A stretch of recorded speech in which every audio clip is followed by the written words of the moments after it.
Marseille, Sénégal, Sénégal, Marseille, le plateau du Sénégal. Retrouvez tous les samedis de 11h à 12h30 votre émission Le Plateau du Sénégal sur Radio Galère 88.4. Comprendre, débattre, dialoguer sur l'actualité politique et économique du Sénégal et de toute l'Afrique. Animé par Lamine et Richard.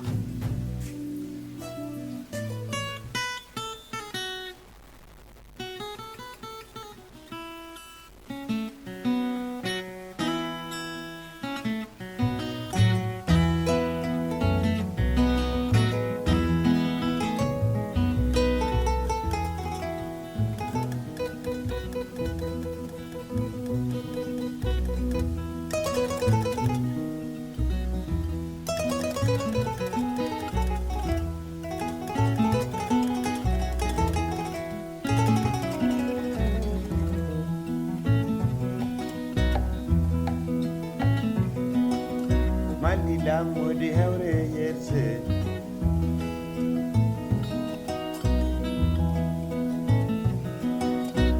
Lila modi hewre yerse Yeter sabu yer koy Yeter sabu yer koy Yeter sabu yer koy Bangu goyer kamba Isabel bangu gerga Yeter sabu yer koy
sabu yer koy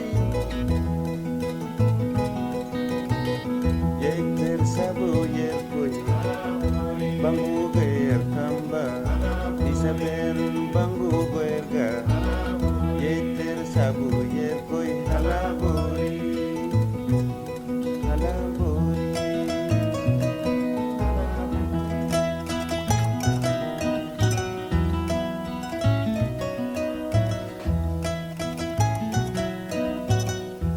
Bonjour à tous et bienvenue sur le 88.4 de la bande FM, radiogalère.org et sur le DAB+, canal 8C. Votre émission Le Plateau du Sénégal est de retour en direct de ce samedi 25 septembre.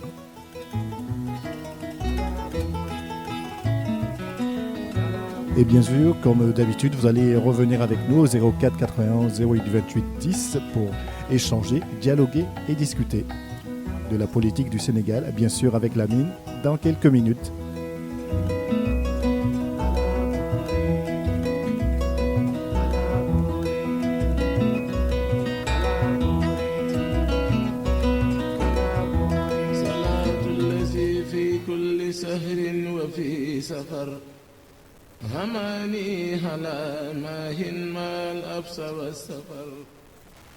Assalamu alaikum. Mbokki jullit yi mbokki taalibe yi nga xam ne ñoo ngi féete Marseille ak ñi féete Martigues ak ñi féete Toulon ak ñi féete Salon de Provence ak ñi féete Aix xam naa bu ñu limee sax mën nañoo juum waaye bépp mbokk taalibe rek boo xam ne ñoo ngi bokk ci fédération des Mourides du Sud de France ñoo ngi leen di ziar te di leen tuubal ci kàddu yi doon leen fàttali leen bis bu màgg boobu ñu dëgmal muy màggal Touba ñu fas yéene ko jëmmal fii ci institut Khadim Rassoul bi ci Marseille ngeen gën koo xam ci kër Serigne Touba gi ci Marseille waaw ñu fas yéene jëmmal bis boobu di tombeek le 26 septembre dimanche comme ni ngeen xam ne noonu lañ ko daan faral di defee incha allah di ko bàyyiloo xel ñëpp te di ci sàkku seen taxawaay bu baax a baax ndax sëñ bi kat moo ni woon képp ku sa yaakaar aju si man wala képp koo xam ne sa mbég la bu bis bu ñëwatee nag ma ci santale yàlla kon nag ñoo ngi ci soññaat suñu bopp di ñëw ci soññaat bu baax a baax di leen fàttalil sas yi nga xamante ni mooy cotisation yi nga xam ne waa daara ji moom lañ fixé woon ci lépp lu jëm ci taxawal bis boobu du màggal Touba kon ñu ngi ci soññ suñu bopp di ci soññ mbokk taalibe yëpp rek di leen fàttali rek ne sas yi dañ koo fixé woon rek waaye képp ku am lu ko ëpp bu mu ko yéem képp ku am lu ko yéesit bu mu ko xeeb ndax lépp day jëm ci liggéey bi daan doon leen fàttali benn point bu nga xam ne ni point bu important la rek ndax dañ daan faral di dégg suñu mbokk suñu jëwriñ yi ñuy wax ne sëñ Mourtala daan na wax ne lépp lu jëm ci dëkk bi lépp loo xam ne du yàq seen diine na ngeen ci ànd ak waa dëkk bi te ñépp xam nañ ni fi jamono bi toll ak mbas mi fooy dem ay nit di fa daje dañ fay exiger li ñuy wax pass sanitaire kon nag pour ñu nit ñu mën a taxawal bés boobu di màggalu Touba te ñu xam ne day dajale mbooloo ndax mbokku taalibe yi ñëpp dañuy bëgg ñëw màggal ci màggalu Serigne Touba gi kon dafay laaj ñu nit ñu tënku ci loolu nga xam ne dëkk bi moom lay doxee muy maanaam exiger pass sanitaire yooyu noonu bu ñu ne dañuy exiger pass sanitaire yi nag mooy comme ni ngeen ko xamee maanaam ñi nga xam ne déjà mataloon nañ seeni ñaari vaccin dinañ mën a bis ba mën a yegg ci kër gi wala bu loolu mënul nekk tamit ñu ngi exiger au moins test PCR boo xamante ne dañ koy def 72 heures à l'avance wala bu loolu mënul nekk tamit bu bis baa ñun danañ taxawal benn stand boo xamante ne ni dinañ fa mën a def test antigénique nga xam ne comme ni ngeen ko xamee en 15 minutes nga mën a am sa résultat ndax nga mën a yegg si biir daara ji kon ñu ngi ci soññ suñu bopp rek di ko fàttali mbokk taalibe yépp di ñaan ñëpp rek ñu ànd si ak compréhension ndax dañoo bëgg rek bis bi ñu mën kaa taxawal ci kër gi bañ am benn problème ak waa dëkk bi kon ñu ngi ci soññ suñu bopp di ci soññ ñëpp rek ñu taxawee ci noonu nga xam ne noonu lañ si bëgg doxee ndax bu bis baa dinañ teg ci bunt bi ñoo xam ne ñooy saytu loolu kon ñu ngi leen di ziaraat bu baax a baax di leen tuubal bu baax a baax na waaw di ñaan yàlla ñu fekk ak jàmm te tal ko jaa ngeen jëf.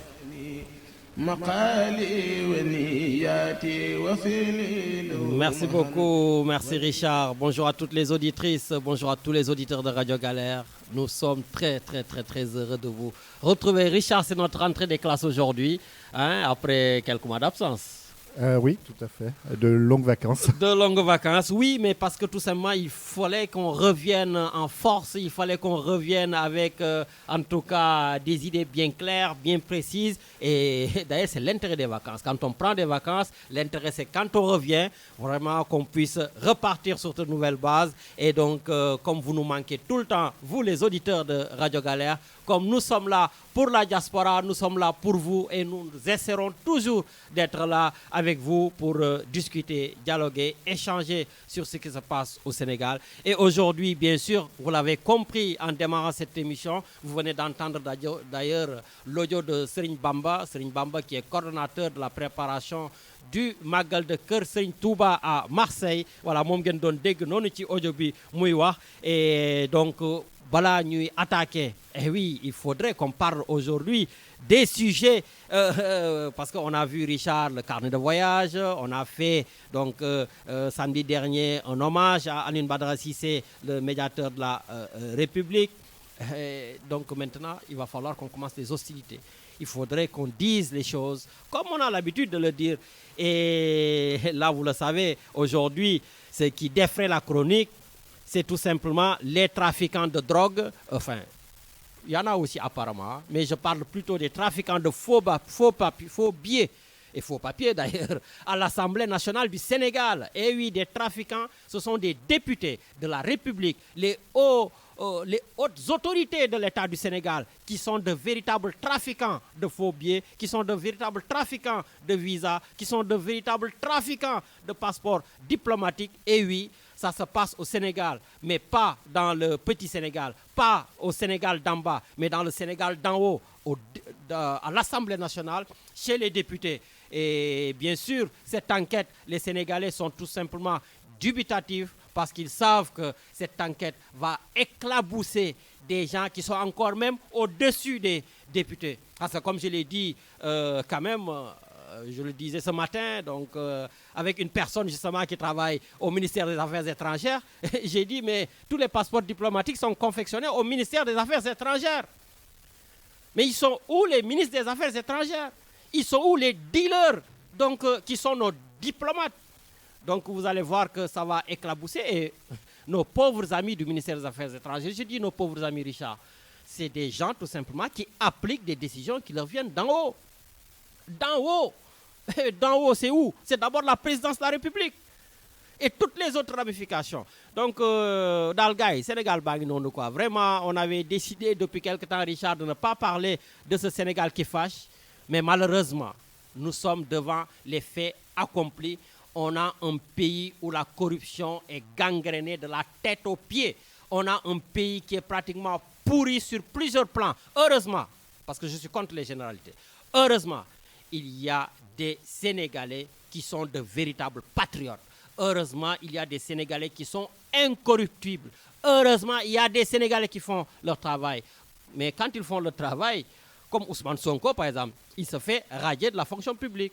Quand ils font leur travail, comme le capitaine Touré, justement, qui a arrêté le député Bougazeli, trafiquant de faux papiers, voilà, celui qui a fait même donc, les auditions de Ousmane Sonko, Adji Sarr dans ce présumé viol, alors là, il est tout simplement viré parce que l'État, en tout cas, le gars, il ne va pas dans le sens de l'État. Bon, on aura le temps de discuter de tout cela, mais Richard, en attendant, on va partir tout simplement faire notre Magal de Touba d'entrée. Oui, donc le Magal de Touba, tey la ñun commencé suñu Magal de Touba balaa suba inchallah te nag dama ci ànd ak Biram Samb, donc Biram Samb qui est le chargé de mission du Daïra Touba Marseille auprès donc des institutions et administrations. Et Biram Samb, tout simplement Richard, est avec nous. D'ailleurs, je l'appelle le monsieur laïcité de la région PACA. Est-ce qu'il est là, Biram? Allô, allô? Allô, assalamu alaikum, bonjour, vous tous, mon cher Lamine, Magré Djadjefel, Richard, bonjour à tous les auditeurs, bonjour. Tout se passe bien. Je suis bien là. Bon nag ça va sëñ Biram en tout cas ça nous fait plaisir donc ñu commencer ak yow ci Magal Touba bi parce que xam nañ ni am nga ci liggéey bu mucc ay bi nga ciy def boo xam ne suba nag dañoo aye fii ci Magal Touba en tout cas au niveau de la fédération fii Marseille moo aye léegi ñu bëgg a xam rek organisation bi nan la ak naka la. Merci jërëjëf Lamine comme ni nga ko waxee en introduction vous venez d'écouter suñu mbokk Serigne Bamba jàmbaar ci taxawaayu liggéey bi c'est le coordinateur. Il y a plusieurs commissions qu'on a mis en place, commission sécurité, commission cuisine, commission transport. Xam nga comme tu le sais, depuis quelques années maintenant, on a une grande salle dans le 14e arrondissement, 10 cours de Lorraine. C'est une maison que vous avez achetée. Voilà, avec un bâtiment, on peut recevoir entre 500 et 1000 personnes. Donc, nous qui au ñëpp comme Serigne Bamba l'a fait en Wolof essentiellement, donc j'ai alterné Wolof à français, mais aussi un peu plus français pour élargir, inviter bien franchement sûr. Tous les mourides, tous les croyants, tous les musulmans, les sympathisants marseillais, ceux qui n'ont pas l'occasion d'aller à Touba, de regarder Touba, pour le faire à Marseille. Il y a de quoi accueillir tout le monde dans la joie, dans le bonheur, dans le respect des conditions aussi sanitaires. Donc, on a mis en place plusieurs commissions, au moins une 5 ou 6 commissions culturelles pour la lecture du Coran, pour les aussi des hassidas, commission de cuisine, transport. logistique. Franchement, on n'a rien oublié dans la commission extérieure aussi, c'est-à-dire les autorités et dignitaires aussi de cette ville, que ce soit les imams, le maire, voilà, le maire de secteur, les députés, tout le monde est invité, quoi. On a quelques confirmations. D'accord. Voilà. Et juste le programme, est-ce que vous pouvez nous en dire un peu plus? Ça commence à 9h jusqu'à 22h. Donc, demain, cours de Lorraine, desservi par la ligne 2 du métro avec le bus 89. Ou bien sur place, il y a de quoi se garer, ou dans le quartier aux alentours. Ça commence par l'accueil, les stands, les tests antigéniques. Bon, on fait des tests antigéniques avant? Hein? J'ai pas entendu. On fait des tests antigéniques avant de rentrer pour ceux qui n'ont pas le pass?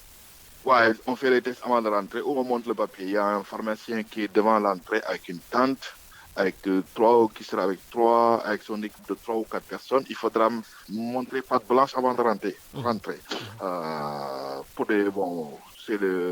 C'est la situation du pays qui le veut. Et puis nous, à Mouridimom, on est sérieux. On reste pas, voilà, par rapport à ce que tu disais à ton introduction. Nous travaillons spiritualité sérieux. Voilà. 9h. J'ai pas le détail du programme, mais à partir de 9h jusqu'à 22h, ça alterne entre lecture de Coran, Hassida, Bernde, conférence, cérémonie officielle à 17h après la prière d'Asr. Donc les prières, on les fait sur place, la prière de 14h, la prière de 17h, les repas un peu avant la prière. Aussi pour les enfants, voilà, n'hésitez pas à amener les enfants, il y aura aussi des conférences, une animation avec des panneaux pour les enfants. Vers 16h, il y aura la conférence religieuse à 18h30 avant la prière de Maghreb. Donc, et encore lecture de Coran Hassaïd et jusqu'au dernier repas à 22h. Fin des travaux, 23h. D'accord. Est-ce que am na rek message boo bëgg a lancer la communauté sénégalaise? Ou même au-delà, parce que wax nga fi d'autres personnes aussi qui ne sont pas Voilà, donc il y a monsieur le conseiller Abdelrahman Koïta qu'on salue, qu'on félicite pour son implication. C'est le consul général du Sénégal à Marseille. À Marseille. Les autorités aussi, Samaya Gali, voilà, confirmé nous aussi leur présence. Mais le consul en particulier, parce que le consul c'est le Sénégal. Donc, le message direct, c'est un message, comme le message de Amadou Bamba, c'est un symbole pour l'Afrique et particulièrement pour le Sénégal. Il a imprimé un peu, il a formé, il a consacré toute sa vie à l'islam, à Allah, à l'écriture. Donc, il a une dimension spirituelle exceptionnelle. Donc, et pour bâtir non seulement une société, mais des disciples aussi, pour qui une société doit être basée sur la tolérance, la solidarité, l'adoration de Dieu. Voilà. Donc, ça ne peut être qu'en opposition avec ce que tu disais dans ton introduction, quoi. C'est-à-dire tolérance, solidarité, travail, l'adoration de Dieu et formation, mise en place de villes nouvelles, formation de disciples, quoi. Donc, le message ne peut pas sortir de l'enseignement de Cheikh Amadou Bamba, qui est notre guide sur qui nous croyons beaucoup. Donc, il y a la ville de Touba fondée en 1886, pratiquement à moins de 200 km. Là où il n'y avait rien du tout. Aujourd'hui, c'est la deuxième ville du Sénégal au niveau démographique et économique. Donc, c'est possible. Le message d'espoir, il est là. C'est un message de paix. Donc, tous les Sénégalais sont conviés. Nous, il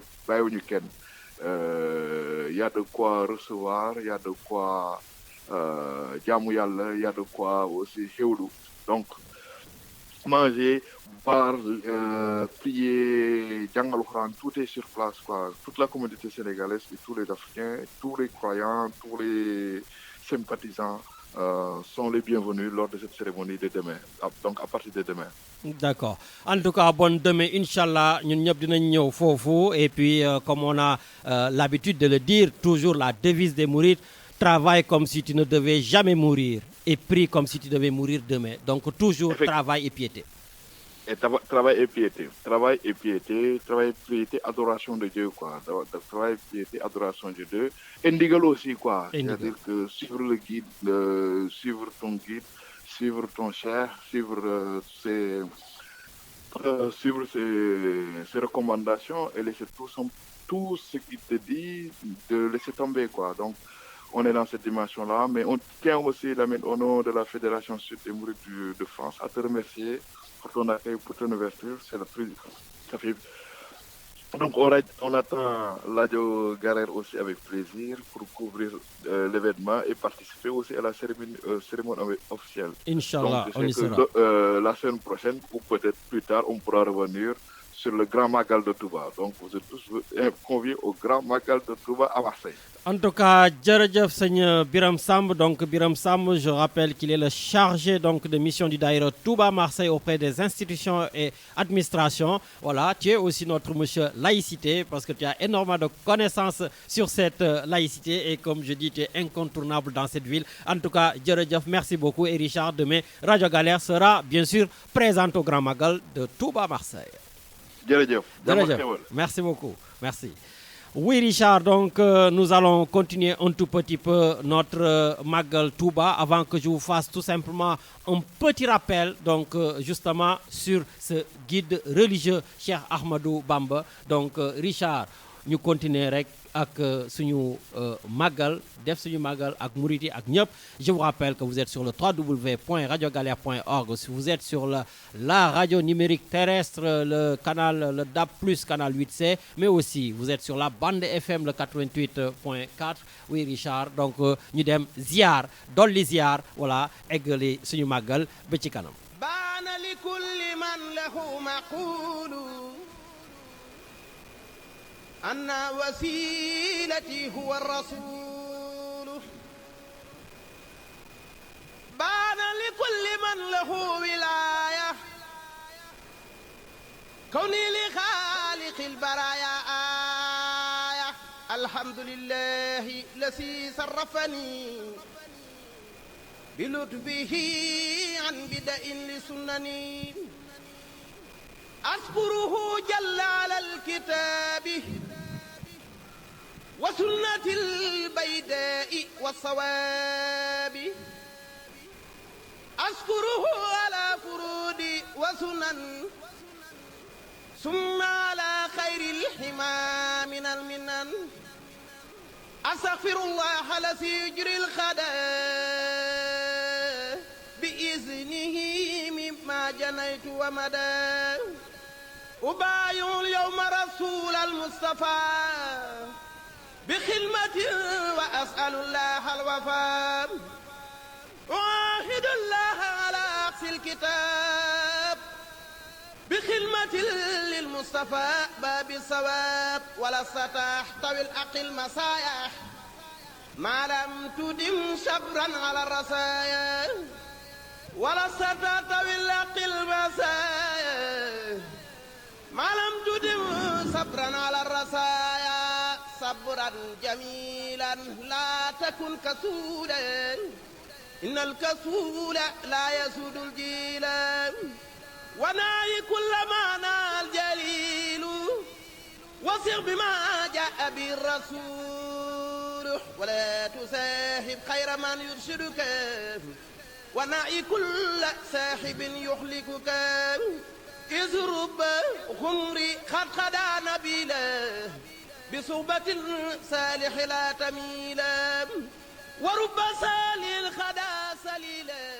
Oui Richard, donc on va revenir pour connaître notre Magal, mais en attendant, les auditeurs sont bien sûr les reines de les auditrices sont les reines de cette émission, comme les auditeurs d'ailleurs, et on va prendre notre première auditrice. Allô, allô? Bonjour Monsieur Lamine. Oui, bonjour Christine.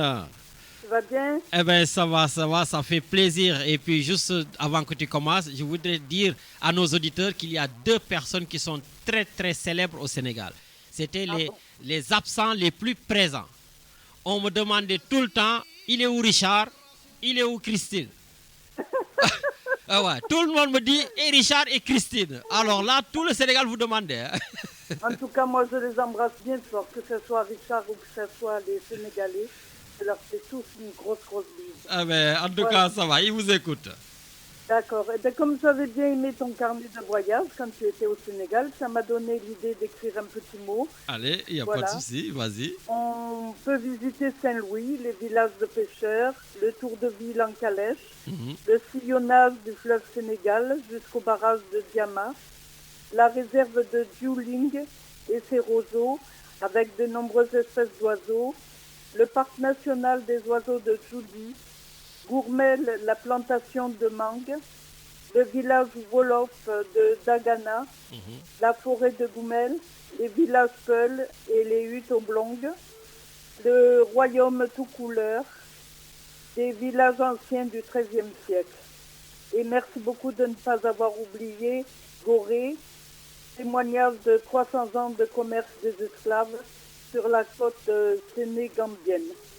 Voilà, gros bisous à tous et bonne émission. Merci beaucoup, bon Christine. Retour. Merci, c'est très gentil. Merci et merci, Christine, aussi de jouer les offices, en tout cas, de ministre du Tourisme aussi pour le Sénégal. Voilà, le carnet de voyage aussi, Richard, ça a servi à ça pour dire qu'au-delà de tout ce que nous disons dans cette émission sur l'aspect de la malgouvernance, sur l'aspect politique, il y a quand même un aspect, en tout cas, culturel qui est là-bas. Culturel et naturel, touristique à voir. Touristique, tout à fait. Et ça n'a absolument rien à voir, bien sûr, avec la gestion du pays. Donc, vous pouvez aller, en tout cas, faire comme Richard, on a fait, enfin, comme j'ai fait, en tout cas, boucher les oreilles, voilà, tout simplement, fermer les yeux sur la politique politicienne, mais quand même admirer la nature que nous avons. Nous avons vraiment des coins touristiques. On l'a déjà dit dans ce carnet de voyage. Encore, Christine. Merci beaucoup. Donc, Richard. On va bientôt y aller, hein, Christine et moi. Ah non, mais ça, c'est sûr. Hein, ça, donc, d'ailleurs, quand je suis arrivé, les gens ils me disent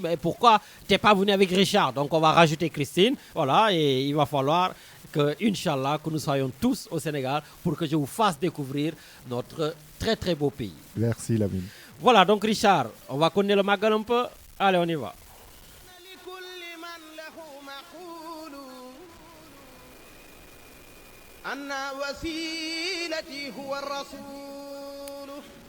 Richard, de toutes les façons, justement, pour des personnes comme Christine, pour des personnes aussi comme Hervé, voilà, et peut-être même pour toi, même si je sais que tu t'investis beaucoup sur le Sénégal, j'aimerais aussi vous parler de ce Magal de Touba. Et ce Magal de Touba, tout part de Cheikh Ahmadou Bamba. Cheikh Ahmadou Bamba est né vers 1855. Il est également appelé Khadim Rassoul. Cheikh Ahmadou Bamba appartient à une famille religieuse dans le Baol, à Mbaké, le village fondé par son arrière-grand-père vers 1772. Cheikh Ahmadou Bamba apparaît sur la scène politico-religieuse en 1886 à un moment très particulier. À cette date, il fonde non loin de Mbaké un village appelé Touba, siège de son enseignement coranique confrérique. Le mouridisme est né. Étymologiquement, bien sûr, il vient de Al-Mourid, ou plus simplement Mourit, qui signifie un aspirant ou un postulant en Wolof, c'est-à-dire tout simplement en Wolof disciple, talibé. Cheikh Ahmadou Bamba, Khalif général des Mourides, est alors connu sous le titre de Serigne Touba.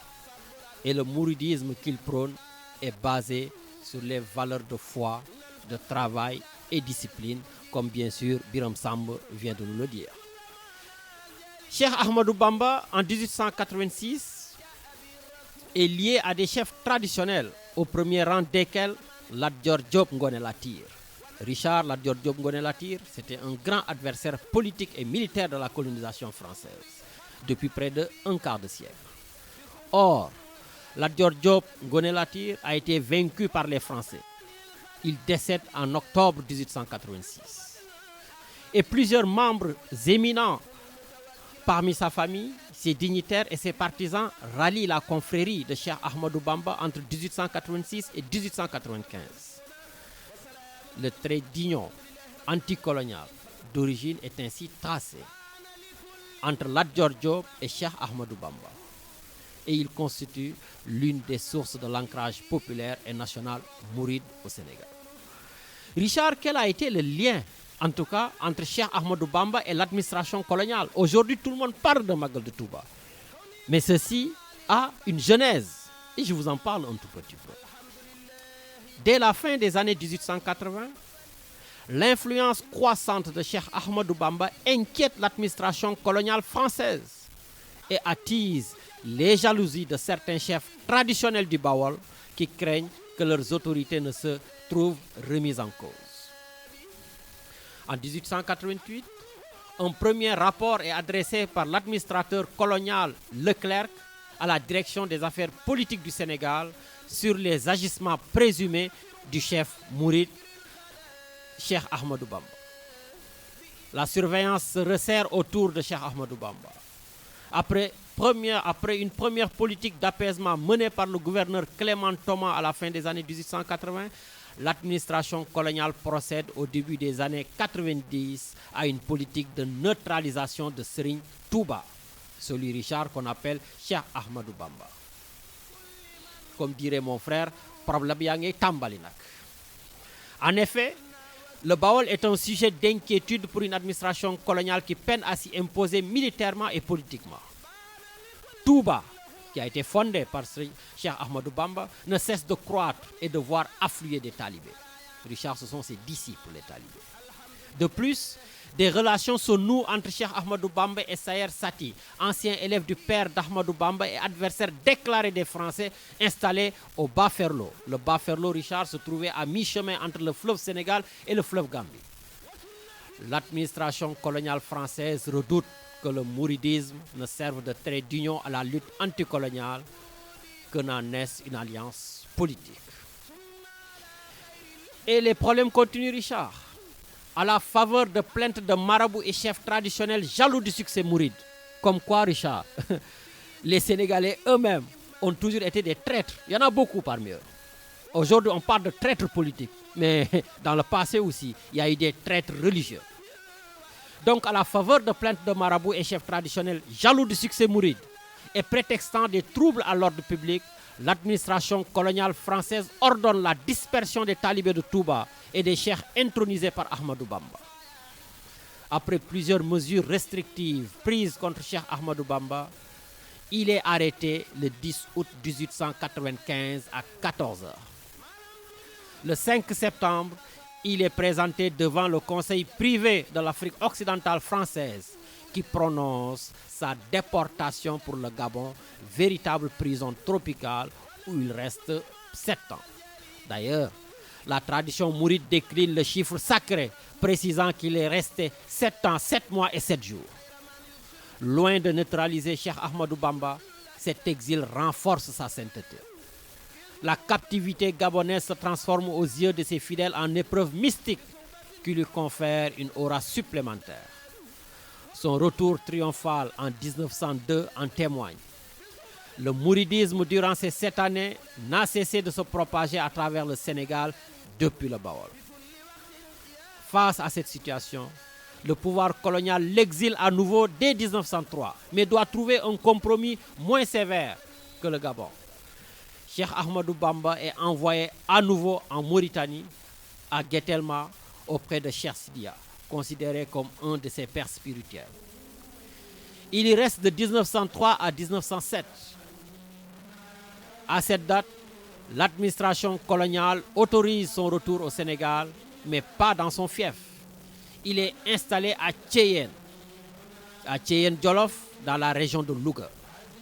Mais là encore, ces talibés viennent jusqu'à lui. Finalement, le 13 janvier 1912, des milliers de talibés viennent acclamer son retour à Diourbel au cri de Dieu est revenu, qui ont attiré de la bouche de Cheikh Ahmadou Bamba la réponse suivante devenue célèbre. Et oui, c'est extrêmement important, Richard. Quand il est arrivé, comme je t'ai dit, tout le monde a dit que Dieu est revenu.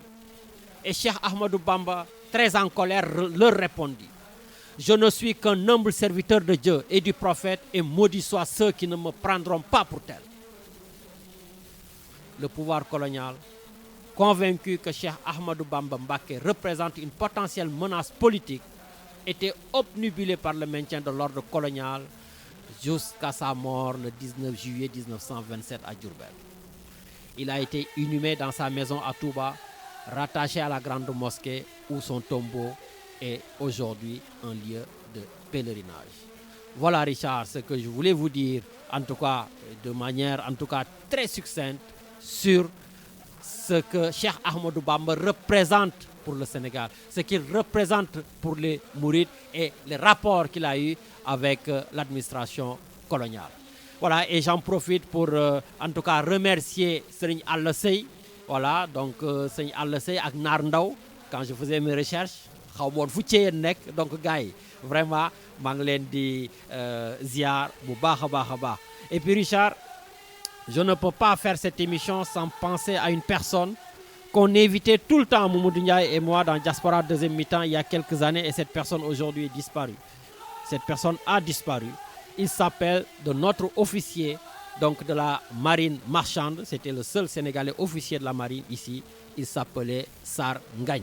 Donc, c'est Sar Ngagne fi mu nekk yal na ko fa yàlla yërëm, yal na ko yàlla bal bàkkaar yëpp te xaare ko àjjana. Et bien sûr, big dédicace à nos invités habituels, donc son compère Gora Sarr.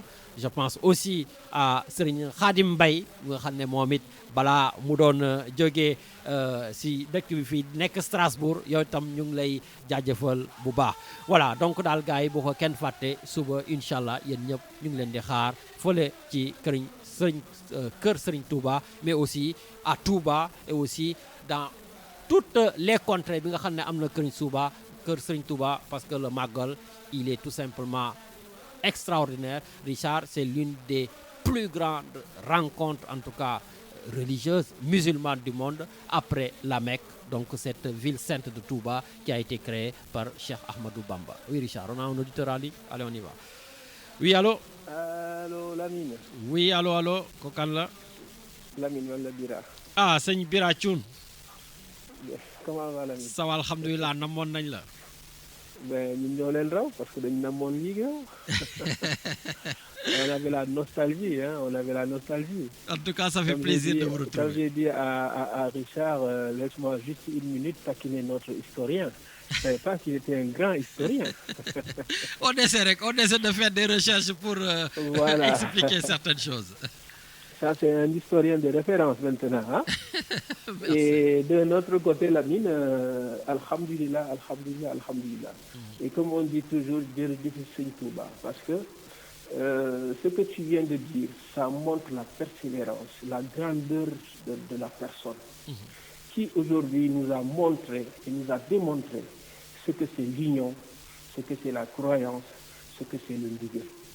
Donc, moi, je magnifie l'organisation Mouride à Marseille, parce qu'aujourd'hui, c'est eux qui représentent le Sénégal. Tu comprends? Donc, ce qu'ils font là, vraiment, il faut le magnifier, il faut le crier sur tous les toits. Les Lions feront pareil, les Tidianes feront pareil. Nous avons besoin de ça. Nous n'avons pas besoin de division, nous avons besoin d'union. Kon alhamdulillah bu lii di am nañu ko gën a yaatal, nañu gën a jàppoo doon benn. Fu Tijaan xewlee ñu dem, fu Murit xewlee ñu dem, fu Layen xewlee ñu dem, fu nit nekk di woos suñu borom bi nañ fa teew. Parce que lii du pour ñun de, pour ëllëg la pour xale yi, parce que ñun suñu wàllu jeex na la mi. Donc lii dafa nekk exemple loo xam ne ku ci jàppul rek da nga baaxul te da nga bëggul lu baax.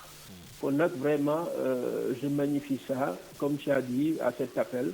En plus je remercie mon jeune frère Biram Sam de son intervention et de sa pertinence. Mais vraiment ñi ngi jaajëfal ñëpp li naan lu comment dire am na lu ñu koy waxee daal ci olof, mais je veux dire bu kenn bàyyi dara, bu kenn fàtte dara. Soyons unis et que vive Marseille, jàmm xewal.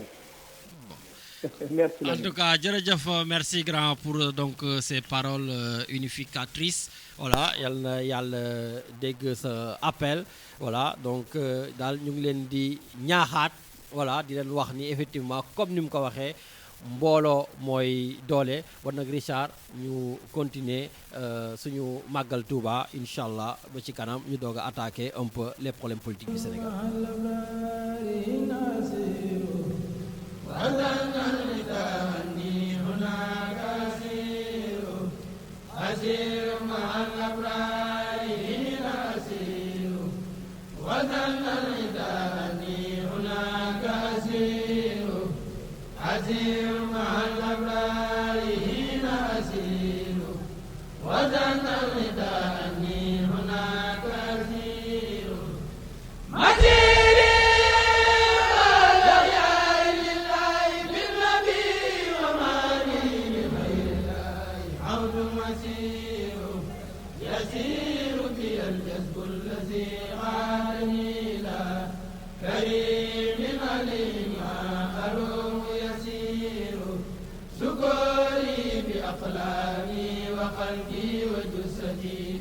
لمن كان لي بالجود وهو شكور نصوري وتايي وحرصي لدى الوداع من الواسع الوهاب فهو المسير أمير ومكسي وسيلتي قديم له والقديم ينير وجوري على الوهاب جل تكرما على خدمة المختار وهو أجير نصوري كوني عبد ذي العرش وحده خديما لخير الخلق وهو نذير يجيرني الكافي به من هذا الهدى ومن كل سوء وهو جل مدير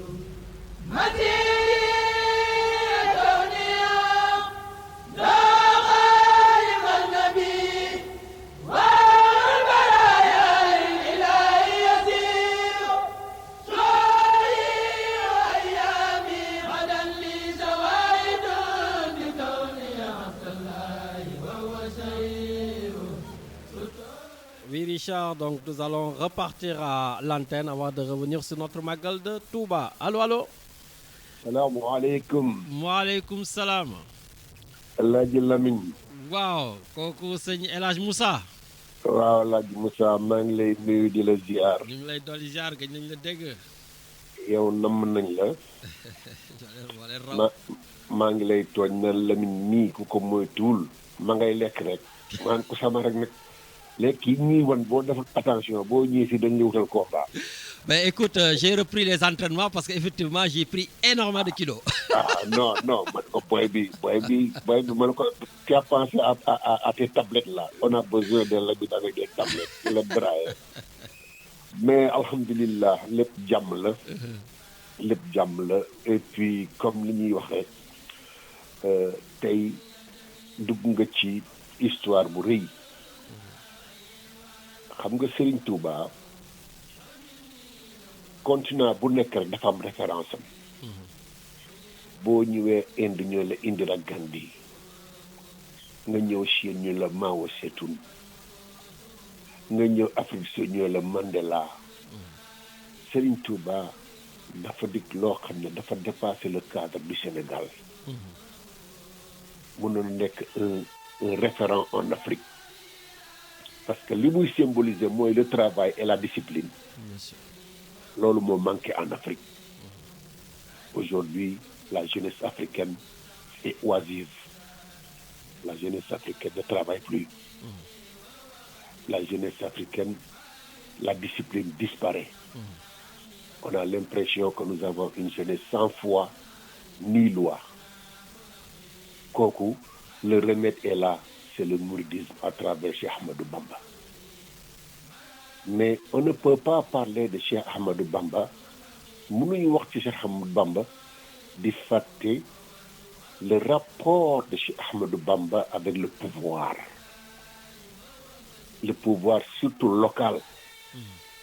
Parce que Cheikh Ahmadou Bamba son père, Mamor Anta Sali, était un cadi, conseiller de Lat Dior Ngoné Latyr Diop et compagnon de Maba Diakhou.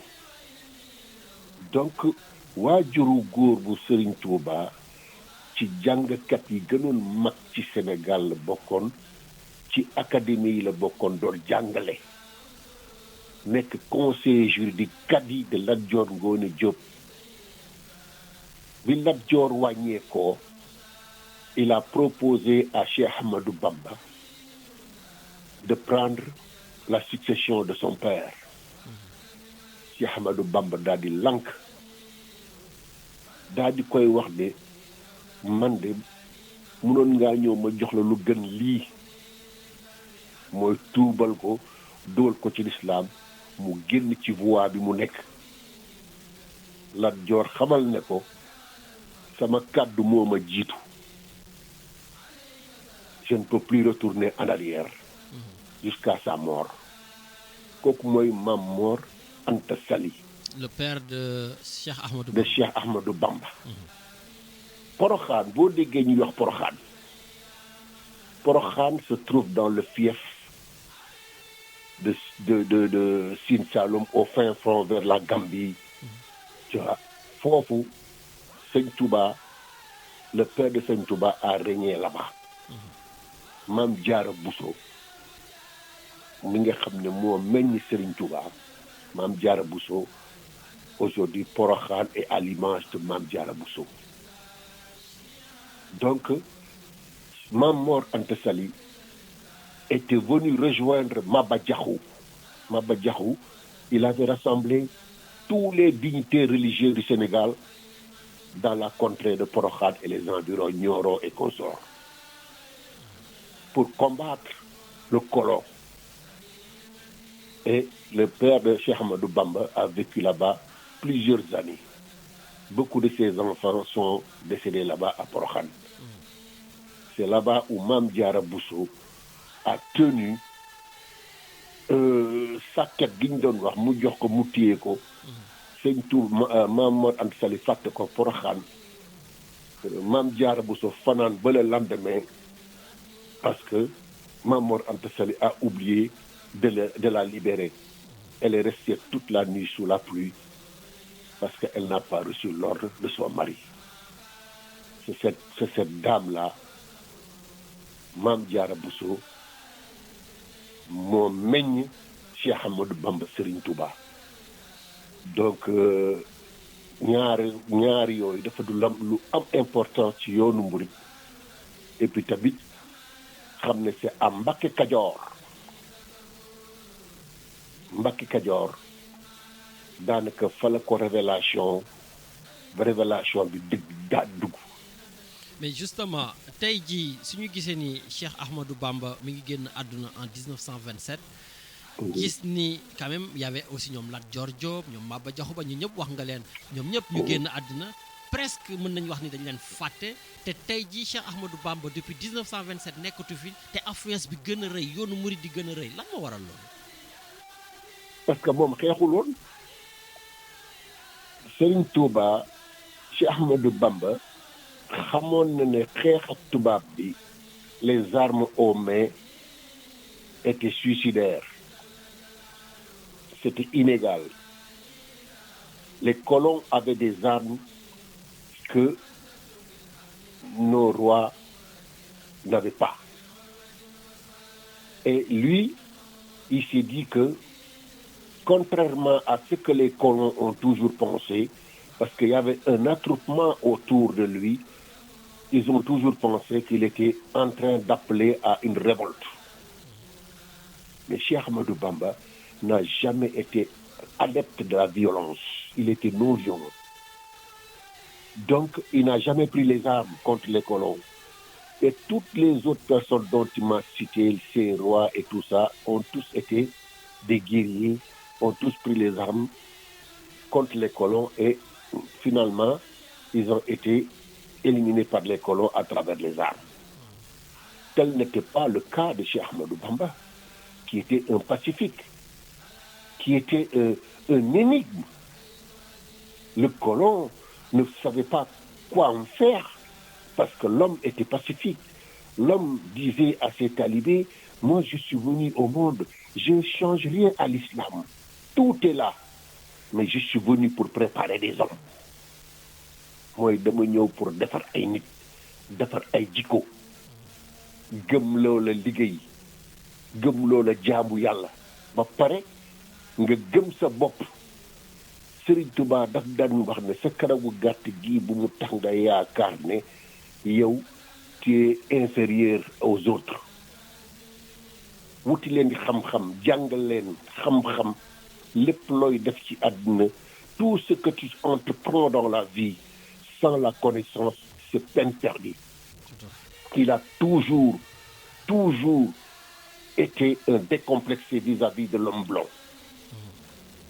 Et il a défié l'homme blanc pour lui dire que moi, c'est Allah et son prophète Mohammed sallallahu alayhi wa sallam qui me donnent des ordres. Raison pour laquelle, quand il a été convoqué le 4 septembre 1895 dans le gouverneur de ta chère belle ville de Ndar, j'allais souvent à Ndar pour l'appel de Raka, que son fils Serigne, son fils cadet, Murtada Baké, qui a été l'ambassadeur du mouridisme à travers le monde. C'est grâce à Serigne Murtada Baké qu'aujourd'hui les Nations Unies sont ouvertes au mouridisme. Chaque année, il y a le Bamba Day aux États-Unis. Et le mouridisme est en train de prendre un pas géant en Amérique.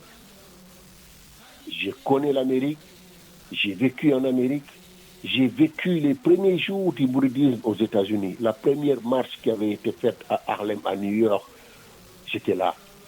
La première fois que Serigne Murtada Mbacké est arrivé à New York en 1988, c'est nous qui l'avons accueilli. Jusqu'à aujourd'hui, son fils, Mamor Mbacké, que je salue au passage. Et tu ne peux pas savoir l'enseignement que le fils cadet de Serigne Touba, qui n'est autre que Serigne Murtada Mbacké, que tu connais très bien, que tu as vu ici à Marseille. Et il a créé des milliers d'écoles à travers le Sénégal. Et son souhait le plus ardent, c'était la connaissance Djangal El Khaleyi. Et aujourd'hui, le Khalif général actuel, qui est Serigne Mountakha Mbacké, est le fils de Serigne Bassirou Mbacké. Serigne Bassirou Mbacké, c'est lui qui est né pendant que Serigne Touba était en exil. Parce que quand Serigne Touba partait, il n'avait que 4 enfants. Le premier enfant de Serigne Touba, c'est une femme. Mooy taawam bu jigéen moom la ñuy woowee Soxna Fati. Soxna Fati Mbacké mooy taawu Serigne Touba. Jigéen la.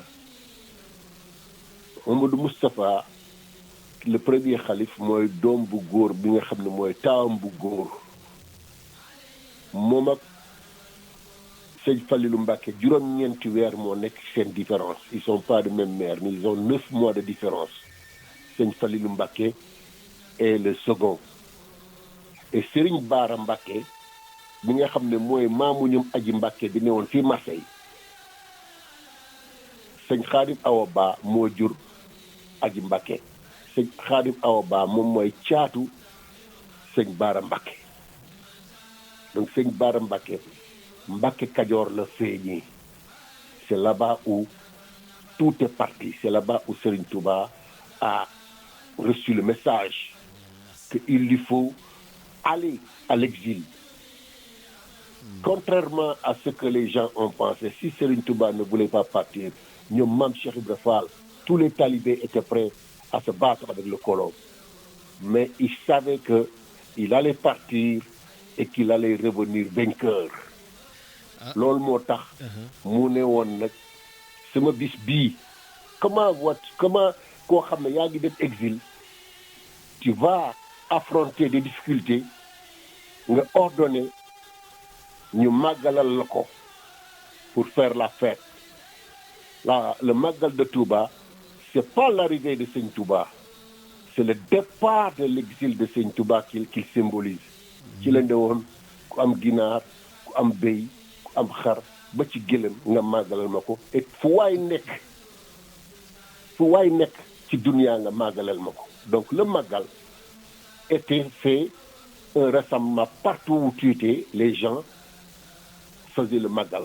Merci beaucoup grand ci rappel yi vraiment rappel yi neex na waxtaan bi neex na mais les lignes commencent à clignoter donc ñu may yeneen gars yi rek ñu développer tuuti en tout cas jërëjëf sur tous ces rappels et je pense que vraiment gars yi kontaan nañu ci jeunesse bi nga def ci Serigne Touba en tout cas jërëjëf grand merci beaucoup.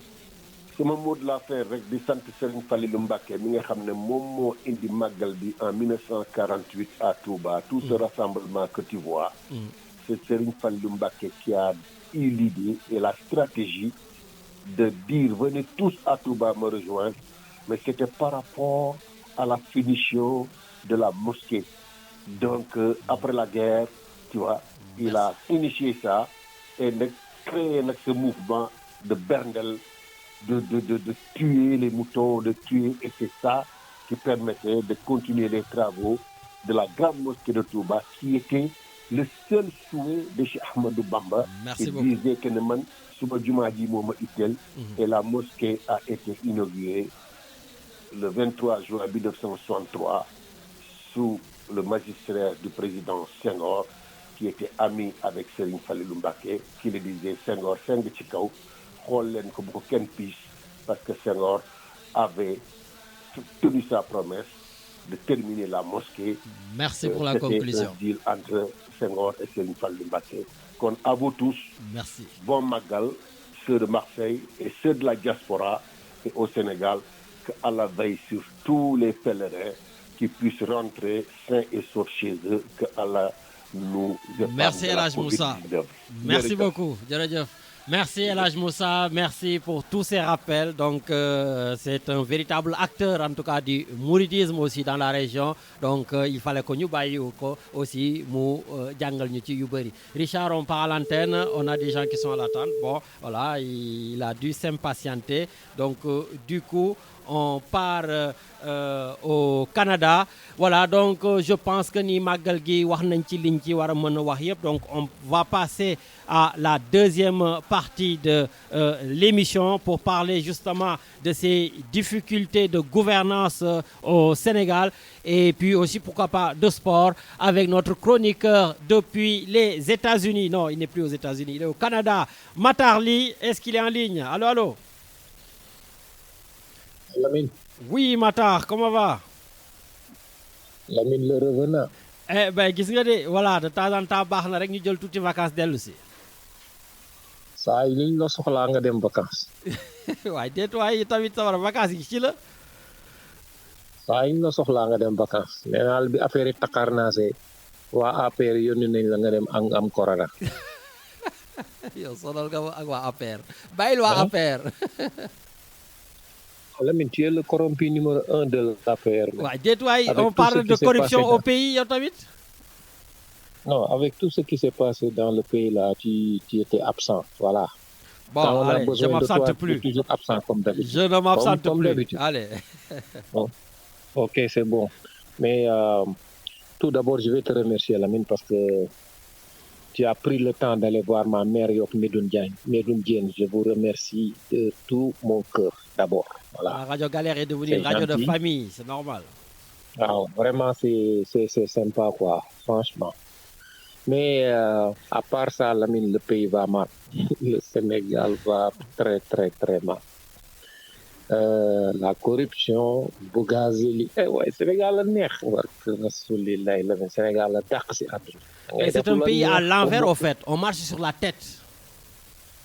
Mais Lamine, comment un gars comme Bougazeli, qu'on a pris la main dans le sac, puisse, avec la vidéo que tout le monde a vu, puisse ouvrir sa bouche et rester dehors en train de faire ces choses incroyables.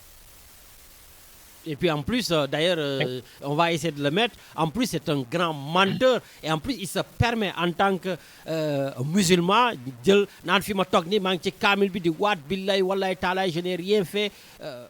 D'ailleurs, justement, quand je vois les Sénégalais, en tout cas, s'émouvoir sur le fait qu'il y a des vidéos qui circulent, mais excusez-moi, c'est une grosse connerie. Moi, je suis partant pour que les gens dévoilent les vidéos de ces autorités-là. Voilà, que la loi nous l'interdise, non. Parce que s'il n'y avait pas de vidéo, jamais on allait peut-être croire à ces personnes-là. Donc c'est bien que ces policiers-là, en tout cas ces bons policiers, ces bons gendarmes, puissent se protéger en faisant des vidéos. Voilà, c'est bien, gars, fuitez-les. Parce que c'est tous des menteurs et ils vont dire qu'ils n'ont jamais fait. Mais Lamine, ici, c'est pour cela, bon, devant les États-Unis, gars, dans le sac, mais on met tout. Évidence, il y a plein de textes tables, documents d'ara. Tu m'as absolument rien vidéo quoi que il pas plein de texte télé bi mais pourquoi ñu mën ko texte télé bi Sénégal duñ ko texte télé bu ñu naan ay sutura la mooy sutura c'est pour ça on va jamais avancer là mais on va toujours reculer tout recule au Sénégal. C'est terrible. Anyway du ma jël temps bu bëri parce que gëj nañu wax mais le corrompu numéro 1 de l'APR c'est Lamine Diakhaté on a besoin de lui on le voit jamais. Ouais, voilà. Je ne peux pas être toi aussi 24 heures sur 24 ici. N'oublie pas qu'on fait du bénévolat, Richard. Il faut le rappeler. On fait du bénévolat. Okay. Et il nous faut travailler de temps en temps quand même pour aller en vacances ou bien faire vivre nos familles quand même. Oh, il faut qu'on aille travailler un peu de temps en temps. Ouais, ça va. mais revenons un peu à mon sport. Oui, d'ailleurs justement, en tant qu'ancien capitaine de l'équipe nationale du Sénégal, mais vous avez failli là, les hommes comme les femmes, éliminés là. C'est quoi ce problème-là? Ouais, parce que les femmes là, c'est la génération de TikTok maintenant. Ah bon, c'est au quoi lieu ça?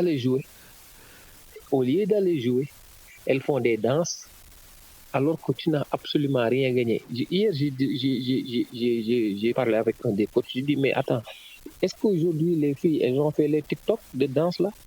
Ils m'ont dit, elles ont pleuré, mais ils n'ont qu'à mettre ça dans le TikTok au lieu d'aller jouer. C'est simple comme bonjour. Lamine, il faut célébrer quand tu as quelque chose, mais tu ne peux pas célébrer. Tu joues avec des petites équipes Guinée. Hein? Ça, ce n'est pas des équipes de basket. Le Nigeria, Lamine, le Nigeria, il va dominer l'Afrique pour longtemps. Ah. Sérieusement, je te le dis. Ah bon? Très longtemps. Parce que ce qu'ils ont fait actuellement, il y a une politique aux États-Unis, au Canada, dans tous les pays, tous les enfants qui sont nés à l'étranger, et qui ont la nationalité nigérienne, non, canadienne ou américaine, la politique là, ça les pousse à revenir chez eux. Ils ne vont pas jouer pour le Canada ou les États-Unis. Regarde, l'équipe qui a gagné le Sénégal aujourd'hui, je les ai regardés. Lamine, cette équipe-là, si on la pousse un peu, elle pourra battre la France et les grands clubs. Je te le dis. Ok. Ouais, ça n'a rien à voir. Le niveau était tellement élevé que je dirais qu'au Sénégal, ils ont failli quand même. Ils ont failli. Mais ça, ils n'ont qu'à sortir de la génération de TikTok là, des vidéos, des trucs. Mais c'est ça qui nous retrouve. Tu as raison, il faut qu'ils gagnent d'abord. Exactement. Message bien entendu. C'est tout. Attends, je vais laisser les autres rentrer parce que je sais que gars yi namoon nañ la. Donc xam naa nuyu ma gars yëpp nag maa ngi nuyu rajo Galère ñëpp tout le monde ah. Et puis xam naa bientôt ah. Merci. Richard, je te passe le bonjour. Hein. Oui, bonjour, Matar. Allez, jaajëf Sawarak, merci beaucoup. Nuyu ñu waa Canada yëpp. Bonne journée. Merci toi aussi. Inch'Allah. Ouais. Voilà, donc merci beaucoup Matar et puis j'espère que les basketteurs sénégalais vont suivre tes conseils, qu'ils arrêtent un peu leur TikTok et de se concentrer, qu'ils gagnent d'abord les coupes avant de TikToker, si on peut dire. Voilà, et puis Richard, pendant que j'étais au Sénégal aussi, je pensais à une femme, une auditrice de l'émission et elle s'appelle Djedja.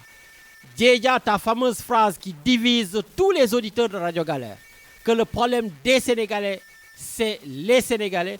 Mais Djedja, plus j'étais au Sénégal, plus je pensais à toi et plus tu as raison. Et je continuerai à te défendre jusqu'au bout. Tu as raison. Les Sénégalais, c'est eux les véritables problèmes dans ce pays-là. Voilà. Donc, allez, on a un auditeur. Allez, on y va. Allô? Oui, voilà. Les grands esprits se rencontrent là.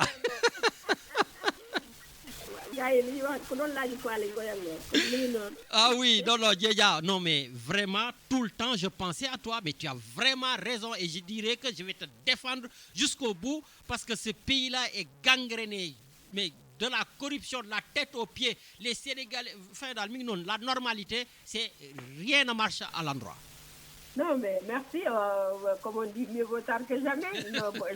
J'aurais pas voulu avoir raison quand même. Non, mais tu as raison là.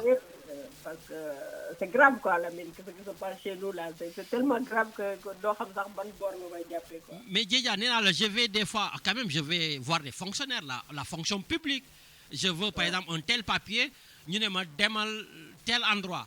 Voilà, ma ne ko mais grand su ma demee du ma yor kayit bi doo ma defal mu ne ma non mais da nga koy jox dara rek mu defaral la ko.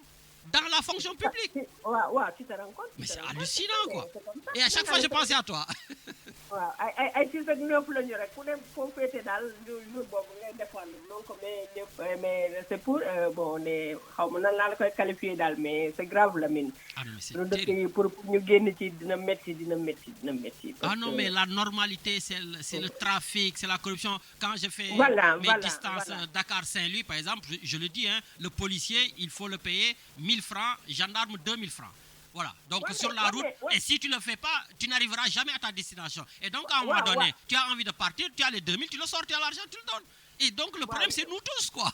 waaw yéen am ngeen chance Saint-Louis la sax mais ñun ñu dem ba Bakel donc imaginez dëkk boo kii rek nga joxe 1000 francs wala nga joxe 2000 francs, tu imagines. Non mais c'est grave daal, c'est grave. On est pourri jusqu'à l'os quoi, comment le dire, mais c'est grave. Sénégal li fa nekk du jàmm quoi, corruption bi c'est en nous quoi, c'est en nous. Yow mi ko dul def yow yaa normalu daal. Mais c'est ça. Et puis je te le dis Djedja, tu vas refuser de le faire une fois. Moi je l'ai fait. D'ailleurs je remercie le consulat du Sénégal à Marseille. J'étais obligé face aux policiers d'appeler le consulat pour justement qu'il confirme l'identité de mon fils à qui je voulais faire des papiers. Voilà. Et quand le gars n'a pas voulu, voilà, il a fallu que je dise sur mon téléphone au consulat, voilà, parce que le gars il voulait tout simplement de l'argent. Et ce jour-là, j'ai dit, écoute, j'ai le temps, si tu vas m'emprisonner, tu vas m'emprisonner. Et heureusement, le gars du consulat a parlé avec lui et le gars, voilà, il a compris, il a fait le papier. Et c'est comme ça que ça se passe. Donc si j'étais un petit, entre guillemets, vendeur de tchaf où j'ai pas cette possibilité, donc le papier, il va falloir qu'il me coûte 5 000 ou 10 000 francs.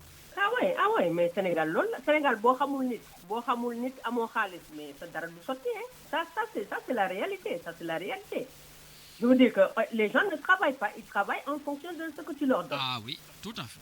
Voilà, en fonction de ce que tu leur donnes, ou bien tu as des connaissances, xam naa diw, donc pour faire plaisir à l'autre ou parce que moom tamit dina ko rendre service un jour, mais c'est ça, service camaraderie mooy dox.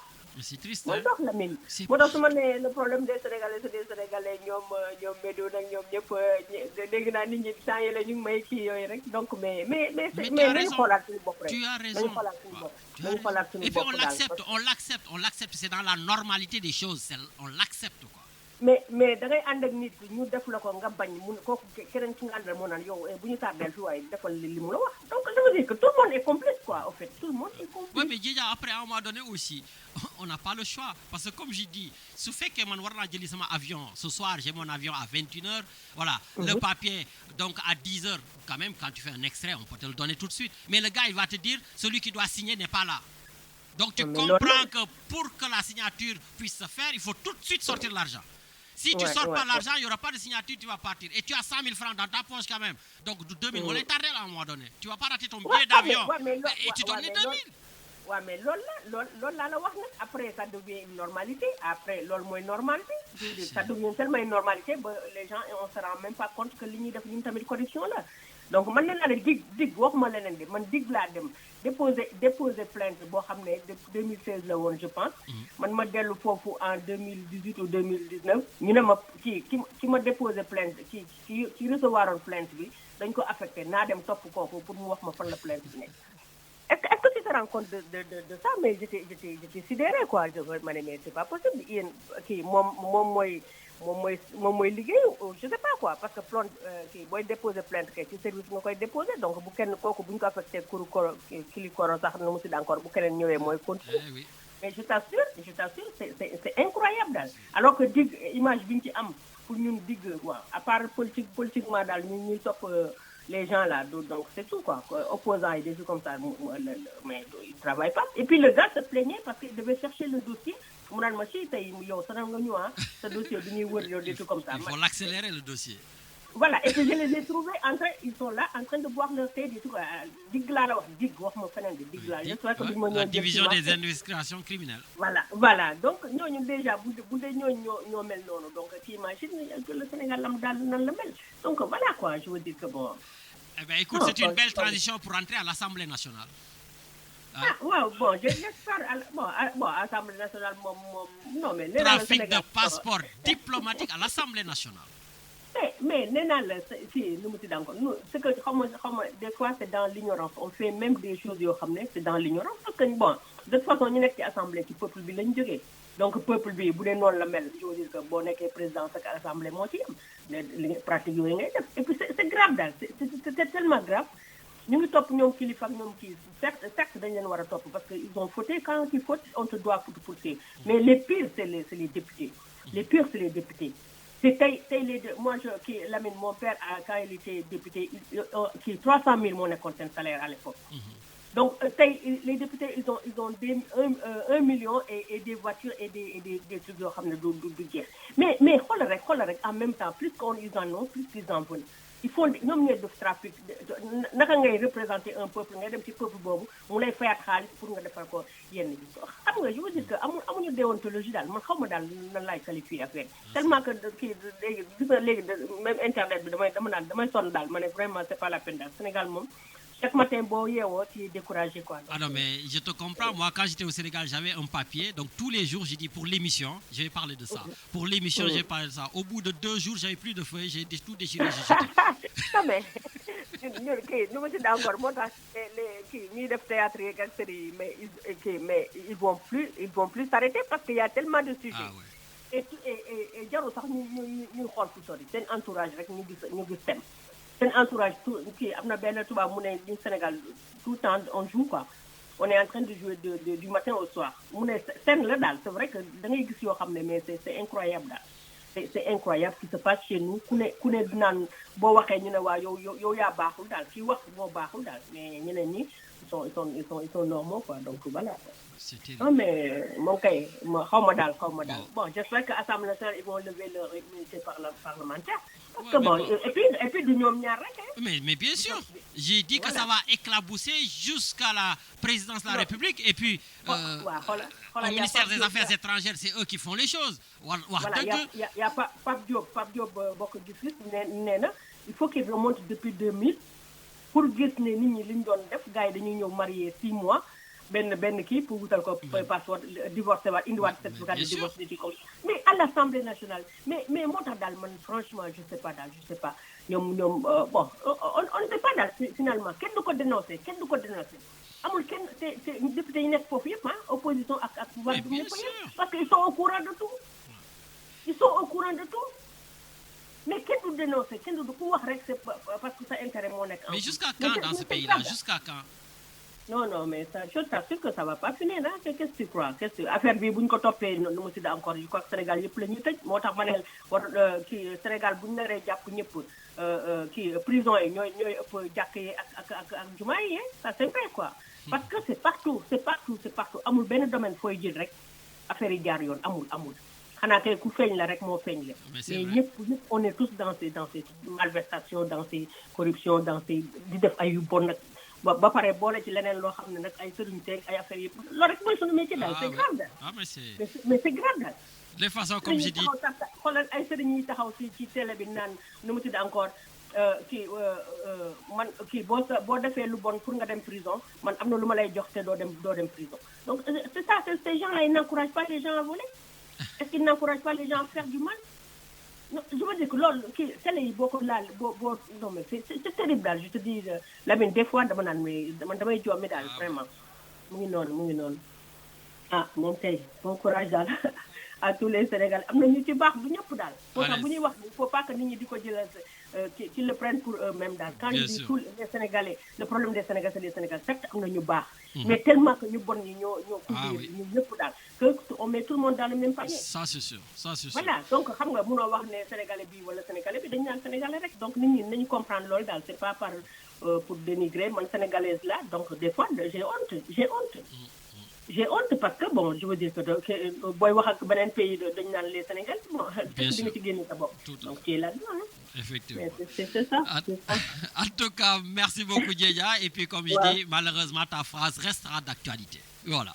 En tout cas j'aimerais bien que un jour on me dise non déjà c'est pas vrai li nga wax amul man sa bopp ma reconnaître ne amul loolu lay ñaan yàlla daal mais c'est pas demain la veille c'est pas malheureusement c'est pas demain la veille parce que ñi nga yaakaar ñoo lay décevoir xoolal ñoom kilifa ak ñoom kii des trucs comme ça fan lañ leen tegoon voilà fan lañ leen tegoon et puis je veux dire que bon c'est vrai daal mais après tu te dis que mais à qui se fier quoi à qui se fier ça c'est sûr à qui se fier parce que tout le monde est dans la même kii c'est devenu normal daal c'est devenu tellement normal que il se rend même pas compte que ñoom li ñuy kaas ñoom ñu ngi koy def xam nga c'est grave daal bien sûr c'est grave mais maintenant nan la ñuy def bu dee opposition beeg ak ñëpp ils sont dans le même kii ku ne boo gasee rek di nga gis loo xam ne dina doy waar mais nan la ñuy def mais de toute façon ñun ñooy diriger suñu pays hein. Ah oui. Le Sénégal sera toujours dirigé par des Sénégalais si on est pourri à ce point je veux dire que ne nous attendons pas à mieux quoi donc quelle que soit la personne qui sera là l'entourage tout ça c'est grave l'heure est grave. En tout cas merci beaucoup Djedja merci merci c'était un plaisir de vous retrouver également ma ne ko jërëjëf à Richard et à tous les auditeurs merci beaucoup Matar mu ngi ma doon tooñ la dernière fois maa ngi koy bu baax allez ça va merci Djedja allez ciao merci Lamine Voilà Richard, donc je vois que ça continue, on ne peut pas prendre tout le monde, mais on prend donc un dernier auditeur. Allô Salam alaikum. Ah, c'est notre chroniqueur Medoune Diène depuis Toulon. Nakamu. Lamine, maa ngi lay nuyu, maa ngi ziar Richard et puis à l'ensemble des auditrices et aux auditeurs de Radio Galère. ñu ngi lay ziar bu baax. Di la wax bonne rentrée. yow tamit maa ngi lay wax bonne rentrée tase nañ Sénégal waaye suñu activités yi bëri na ba mu ñu gisante. C'est vrai yàlla moo ko dogal noonu mais je pense que su fekkoon ne voilà donc parce que jàmm rek xewoon moo tax. voilà mais su jàmm xewul woon ñu gisee donc yàlla na jàmm rek. amiin amiin voilà de toutes les façons je souhaite une bonne fête de Magal à la communauté mouride. Parce que je pense que Cheikh Ahmadou Bamba wane na boppam wane na mooy kan de par son enseignement je pense que su fekkoon ne dem nañu taaxirlu ci dem rooti ci defe naa du sujet yi ñuy discuter yëpp defe naa kon tey dépassé nañ ko parce que je pense qu'il a su ériger benn modèle boo xam ne sur la culture du travail sur sa jaamu yàlla comprendre nga gëm sa bopp ba nga xam ne tey jii je pense que la communauté mouride n'a pas à rougir envers qui que ce soit parce que ce sont des porteurs de voix ce sont des gens yoo xam ne ils tracent le chemin ce sont des opérateurs économiques tu vois ce sont les véritables mourides ce sont des gens yoo xam ne ils sont imbus à l'islam tu vois et au legs de Cheikh Ahmadou Bamba et je pense que foofu la ñu war a xool quoi et je pense que ce sujet bi yow ak Djedja dafa résumer mënoon na rek doon le thème de plusieurs sujets de discussion ak d'émission de rajo wax na ko nee na dafa dem dik porter plainte 1 an 2 ans ñëw ñu ne ko dafa réer c'est parce que boobu dik xamul ne léegi c'est le bras armé de l'homme politique sénégalais par exemple quand un Fatoumata Ndiaye de Fouta Tampi portait plainte la veille le lendemain à 10 heures ñu woowaa ji ne ko on tu es convoqué c'est-à-dire que tey jii su fekkoon ne ñoom Simon ñoom seen problème bi mu bëggee activer il a su activer ñoom ñu ngi ci kaso bi mais tey jii le Condé et tous les députés sont dehors parce que il y a des injonctions il y a des directives qui font que tey jii gars yi mënuñu dugg ci loolu tu parles de la corruption mais il y a la corruption étatique qui est plus grave Lamine Lamine j'ai un coup de cœur c'est par rapport au test PCR Lamine il y a de l'arnaque Lamine il y a de l'arnaque et l'arnaque institutionnalisée par l'État parce que tey jii quand tu voyages et que tu as le schéma vaccinal complet en France, c'est-à-dire le pass sanitaire, pour revenir en France, tu n'as pas besoin de test PCR. Mais Lamine, le trou... Mais Damanela, justement, quand tu vas à l'aéroport, est-ce qu'on te le demande? Là, tu nous le constitue le pass sanitaire. man Air Sénégal ils te disent si tu l'as t'en as pas besoin soo téléphoné aéroport ñu ne la da nga ko soxla nga téléphoné Air France ñu ne la da nga ko soxla nga ñëw aéroport waa ji ne la non quand tu as le pass sanitaire français soxla woo test PCR c'est 25 000 francs par personne moi Diamba. Oui. Quand tu fais l'ensemble des laboratoires qui font les tests PCR à travers le Sénégal mais ñaata nit ñoo koy def de manière induite en erreur de manière automatique alors que il suffit que benn këyit génn ñu expliquer nit ñi ne leen que ni quand tu as le schéma vaccinal complet que tu as ton pass sanitaire européen tu n'as pas besoin de ce test PCR mais xaalis bi ñuy lekk 25 000 francs bi ñuy lekk di ko jox Institut Pasteur di ko jox IRSF mais ñoom on dirait que tey jii gars yi mooy li ñuy wax la mafia de la coronavirus quoi coronavirus dafa am mafia Covid bi dafa am mafia waaw mais loolu moom li ngay wax moom ñàng na parce que ñun ñëpp a fay te da ngay rang ba sonn xaalis bi mais ça rentre comme il pas possible dama ne la est-ce que bi nga demee aéroport lan lañ la laaj sa passe sanitaire lañ la laaj ils t'ont pas demandé de test PCR quand tu viens ici l'état français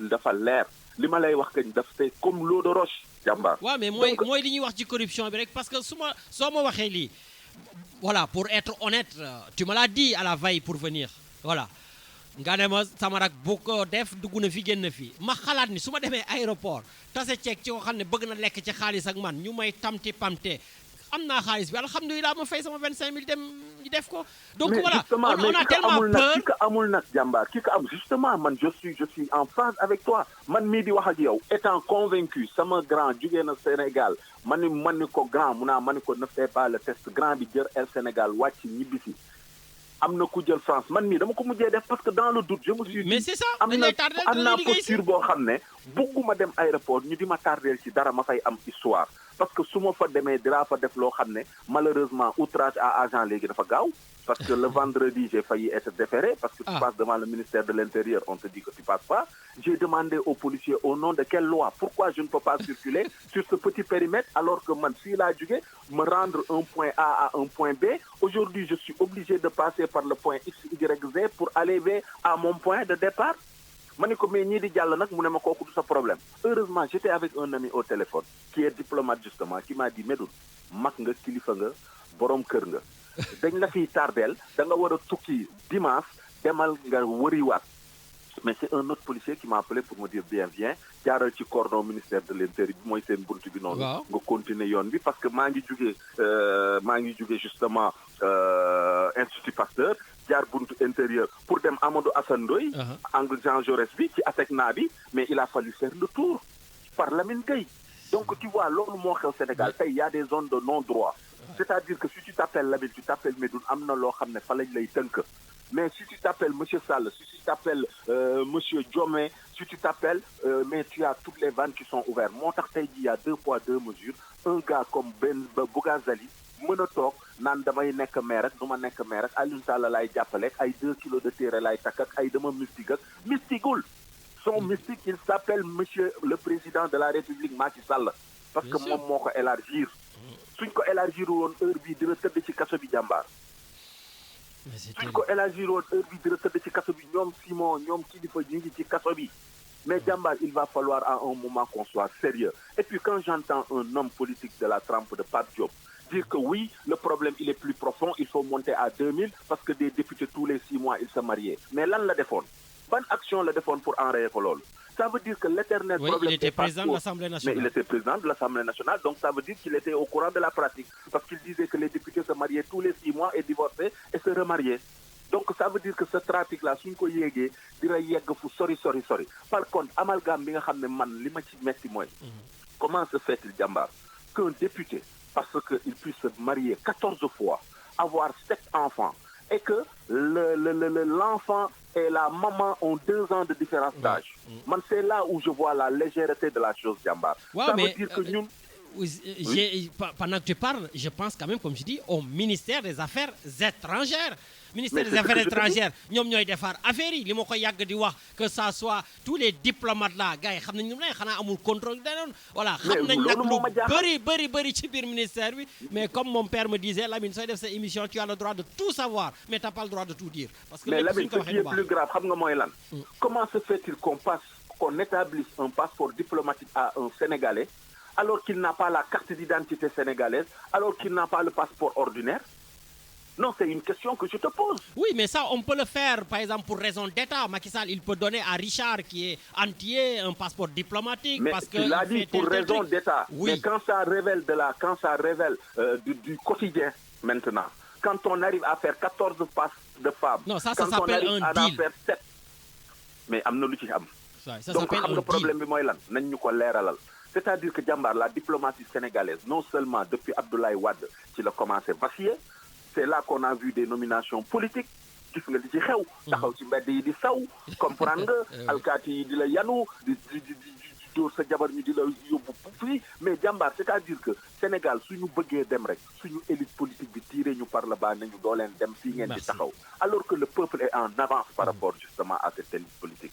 Malheureusement, vu l'heure que c'est... Voilà, ben écoute, on va y revenir samedi prochain. Mais il faut qu'on y revienne, voilà. Ça, donc, c'était l'entrée en matière. Voilà, voilà. Mais samedi en tout prochain, cas, bon on revient sur à tout tout ça. le monde, bon retour et puis bonne émission, encore beaucoup plus pertinente et encore Merci. beaucoup plus d'écoute et encore beaucoup plus inclusive pour que l'ensemble de la communauté sénégalaise puisse se retrouver autour de ce format que tu nous offres tout le samedi et que Yalla tek ci loxom et que émission bi ci kaw ci kanam. Jërëjëf Seigne Medoune, merci beaucoup. Merci beaucoup Richard, juste par rapport au SMS que j'ai reçu donc pour finir l'émission parce que voilà donc il y a l'autre émission qui arrive. Donc par rapport à ce trafic Richard, donc on a parce que ce qui s'est passé à l'Assemblée nationale, on a un Sénégalais qui s'appelle El Hadj Diadji Condé, donc qui est un businessman, dealer de visa et de passeport diplomatique. Il a été arrêté par la police et il se faisait payer minimum 4 500 francs pour faire de faux certificats de mariage avec des députés du président Macky Sall, en l'occurrence de Mamadou Sall et Boubacar Biaye. Ce sont deux personnes qui sont députées à l'Assemblée nationale et ils se sont mariés 14 fois. 14 fois pour tout simplement permettre à leurs femmes-là d'avoir des papiers diplomatiques et de pouvoir voyager partout à travers le monde. Maintenant, comme je dis, le trafic de visas, de passeports diplomatiques sont aujourd'hui quelque chose de courant au Sénégal. Voilà. Et le problème, c'est comme je dis, le Sénégal lambda n'a pas accès à ce type donc, de documents administratifs.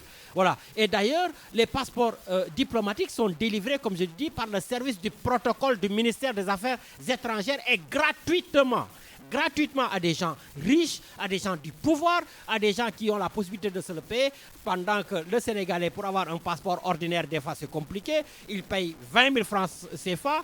Vous qui êtes là, si vous allez au consulat, ils vont vous demander 30,50 € pour faire donc, ce papier. Et donc, à un moment donné, il faudra tirer au clair toutes ces choses-là qui émanent en haut lieu des députés donc, du président de la République. Et comme beaucoup le savent, ceci va s'arrêter. Richard, donc on va y revenir samedi prochain, c'est la fin de l'émission. Juste un mot pour Kilifeu Sonko, pas Sonko, pour Kilifeu et Simon.